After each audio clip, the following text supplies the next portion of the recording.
สบายดีเอฟซีทางไลน์เนาะตอนนี้เรากำลังเดินทางไปอุดมไส้เนาะ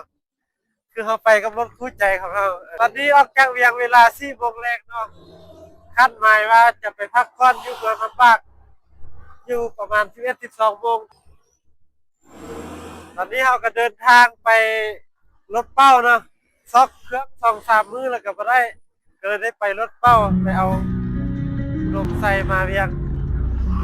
ตอนนี้ก็เดินทางสบายดีมาเดินทางมาพร้อมแท็กซี่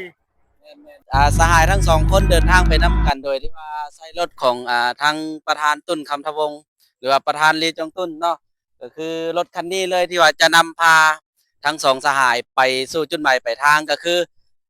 จากนครหลวงเวียงจันทน์เนาะและก็เดินทางขึ้นไปที่อุดมไซระหว่างทางนี่จะได้ผ่านนครหลวงพระบางเนาะเขาจะได้แวะนครหลวงพระบางบางแน่แล้วก็จะเดินทางขึ้นไปอุดมไซในมือต่อไปเนาะประมาณนั้นอย่าลืมติดตามรับชมไปน้กันเด้ออันนี้ก็คือขึ้นเวียกทางสหายตุนคำทวงศ์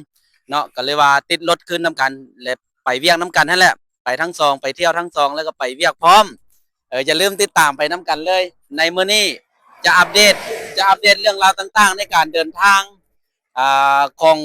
ตุนคำทวงศ์แล้วก็แฟคจี้ในมื้อนี้เนาะเดินทางไปฮอดจุดใดที่ว่าเขาจะอัปเดตไปเป็นซอดไปเด้อให้ทุกคนได้ติดตามรับชมไปน้กันเด้อภาพบรรยากาศดีๆรอท่าอยู่